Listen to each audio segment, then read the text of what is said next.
Welcome to the first episode of Gaston Digital Great Ideas. I'm your host, Chris Goodson. There are a lot of great teachers out there in Gaston County doing amazing things to help their students succeed. We wanted to share those successes and give you some ideas to go even further. After you watch the show, check out our website for links and how-tos related to the topics we discussed today. There's a link below that will take you there. And be sure to check out bit.ly/Gaston Digital for the latest PD offerings, resources, and other information from your tech facilitators. Today, we're going to talk about how to make strong connections with students, even if you can't be with them all the time in person. Enjoy the show. We're here today with Faith Huff. And Faith, tell us a little bit about yourself. I am the school librarian at York Chester Middle School. I'm teaching a GVA plugin this year for 6th grade language arts. I was a middle school language arts and social studies teacher for 12 years before I became a librarian, so middle school is my jam, and language arts and reading is my jam. So Okay. So I hope this doesn't lean too far into language arts, because those people who know me know that I was high school language arts, but we promise not to get too deep into the language arts nerd territory. Technology is also my jam. Yes, so. It is. Okay, so start off by talking to me a little bit about what this has been like for you to teach a class fully online, and what are you doing what was your process for sitting down and kind of figuring out how you're going to make that work? Well, I worked for a summer program with Duke Tip a couple summers back, and it was all online. And they used Canvas. I didn't have to create anything. It was already set up for me, and I just went in and did what they had already created. But I had an idea of like what I liked about that. I had used Canvas in the past in previous school districts. That was our LMS, and so I had used it with students, but I had never done it with all online students until that summer program. And it was really interesting. But so when I decided to volunteer to teach the plugin and I got the class, I had some like mental idea of what I liked about Canvas as an LMS for all virtual and what I did not. Okay. So I had that in mind. I definitely wanted it to be as organized as possible, because I know middle schoolers, especially 6th graders, like they're not even really middle schoolers yet. They've never set foot in the building at this point. So they've never used Canvas, because even if they'd used something previously, elementary doesn't use Canvas. So I wanted to make it as organized as I possibly could. And so I work everything through modules. I don't create anything outside of modules. And that's partly for me too, because I need to kind of see what's going on, see my lineup, move things around before it's published. And so I just wanted everything. I don't want to have to say, well, go here and then go here and then go here. No, go to modules. Everything is in modules. That really makes sense to me, because I work the same way in Canvas. When I create PD for teachers, I try my best to, like you said, to work in the module. When I create a new assignment, I do it from the module screen by hitting that plus at the top right-hand corner and going from there. So that helps keep, like you said, that keeps my brain organized as well with it.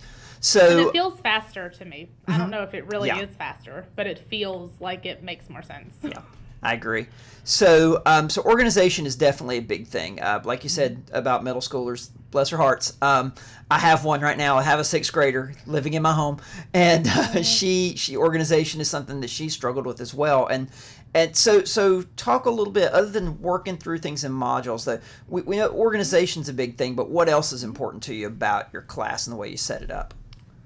I want it to reflect my personality as well. Like when I was a classroom teacher, and even as a librarian, like I would decorate or paint or do things that made my classroom stand out and reflect who I am as a person. And I was really concerned about virtually kids missing out on that connection piece. Yeah. So I decided to kind of I used the template that was sent by GCS. I made myself a header. And too, I'm going to break in for a second, because if it's okay with you, I want to show your class on the screen. Is that okay? Oh, sure. So it looks like okay. I've got that pulled up, so I'm gonna show that over here so everybody can see sort of what you're talking about especially with your picture header. I love that. So let's see. Okay, so, I'm not sure. Yeah, you can see I picked things that I loved. Mm-hmm. So I got the castle from Disney World that actually came from a photo I took, some of my favorite characters, and that was a picture I took at school about a week before when I was all Maleficented out. I've made Maleficent a verb now. And so I wanted that to kind of reflect who I was, and it's also a discussion point for kids because when you decorate your room with things you like, knickknacks or paintings or whatever, kids will see it and say, "Oh, I like that. Have you seen? Have you heard?" Yeah, absolutely. And so I was really trying to bring something like that into the virtual space. Mm-hmm. The intro to myself was next, and then every week I post a week at a glance calendar on the homepage. It's a little bare this week. We're trying to catch up on some things and make sure everybody is with me. So they have the week at a glance calendar. It tells them when there's live classes, when there's pre-recorded stuff. Mm-hmm. And all of those things are also reflected in the module on the header for each day. I clearly write whether we have a live class and what time it is and whether it's independent work. Mm-hmm. And I noticed down below that you've got buttons, and you've even themed your buttons, like your little TARDIS buttons. I did those in Canva too. Mm-hmm. And if you haven't, for those you listen, Canva is, we need to make sure we say Canva and Canvas, but Canva, C-A-N-V-A, and we'll put the link in the notes. It's a very simple to use desktop publishing kind of design program. It's very simple. To allow you to make buttons and things like that. I'm just going to tell you, looking at this, if I was a kid and this was the homepage of my class, I would feel comforted. I would not feel like, oh no, what's due, I'm lost, because that week at a glance is huge. It tells them exactly what's due when, and then going to the current module. I mean, you're one click away from whatever this week's work is. I really think that's cool. And I noticed you've also got, you've got office hours and everything listed, a video of yourself. Is this like an intro video there? My intro video is slightly different, but that's a video that tells the kids, it was a TikTok sound, and it says, "Before you email me, you've got to look in." Oh. And then it left it blank so any teacher could use it and like point to. So mine says Canvas every time I do it. Okay. So, because I'm getting a lot of emails that I'm just like, yeah, if you click here, you'll find my video or my instructions or anything like that. I like it. Mm-hmm. So, so that's I like that. That's the organizations there, the connections to just like you said, like decorating your class to make the kids feel a little more familiar with you. Talk to me a little bit more about what you do to do the flip side of that. How since you're online, it's hard to make those connections. It's all about connections with kids, and it's a lot harder to make those connections when you're virtual with them. So what are some things you've done to try to sort of make those connections with kids virtually? I did a meet the teacher the Friday before I officially started, and it was just come and chat, and so it was hilarious. They could ask me questions. We just kind of talked about different things. I tried to, there's a discussion board in there that the kids haven't quite used a ton yet, but it's where they can post pictures of anything that's happening, and I'll incorporate them into my class that week. So if they want to share a picture of a pet or whatever, we can pull it up and let them talk a little bit about their pet. I use Flipgrid a good bit. One of the first things, one of the first things they had to do was create a Flipgrid and chat with each other, and I chatted back and forth with them because I keep coming back to how do I make this as close to the real thing as possible, as close to in person as possible. And I don't want to say the real thing, because that makes it seem like it's not real. Sure. But as in like in person learning. And in language arts, they do conferences with readers, and if I was in a physical classroom space, I'd come and just squat by your desk and talk to you about your book. But I can't do that, so I set up individual Flipgrids for each kid, where we're gonna have book conferences every single week together, just the two of us. So and actually, I'm going to pull something up for a second because I think that was one of the things that I kind of looked at and wanted to talk about. So, one of the things I like that you did, you talked to them about their reading log and mentioned to them, explain the process that you're going to do these talks with them individually. and how they were going to do it. But I like how you introduced this to them. So this would have been something they would click on from the week's module. And you'll notice that she did a couple things here. You've got a video that goes through the whole process.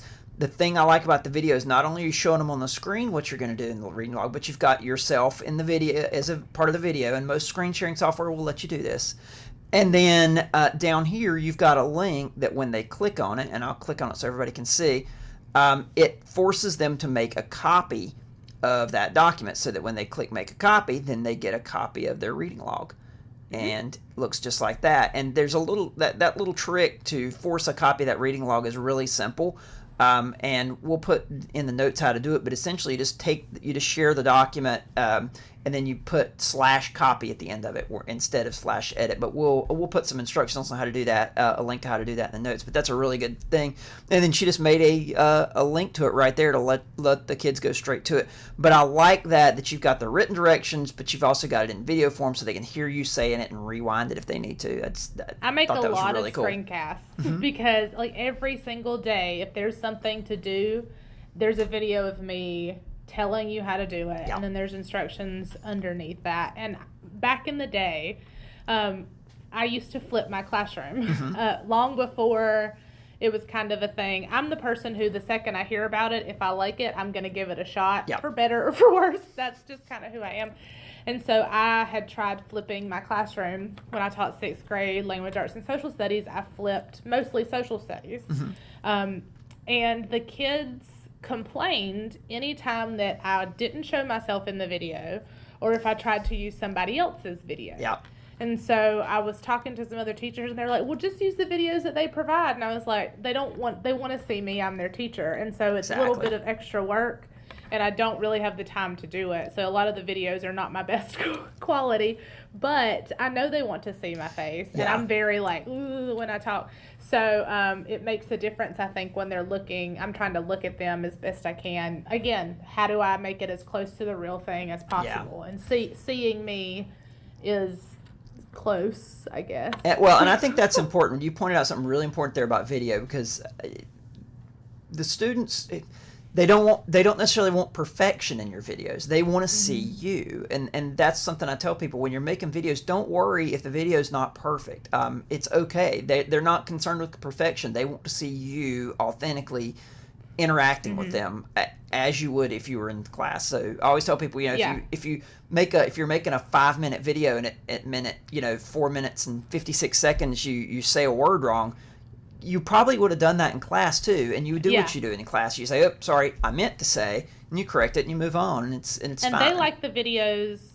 The less I worried about it, the more they like them. I remember there was a video, and it was about character development, and I was like laying on my bed, so you could see my face and you could see my feet going behind me, and I was like, guys, I'm so sorry about that video. Like when I was in the classroom, I said I didn't realize I'm like spastic, and they were like, that's how you are. And so that's when I kind of realized that I don't accurately know. Really, I've never paid tons of attention. And if you know somebody's videoing you teaching, you don't exactly act the differently. same.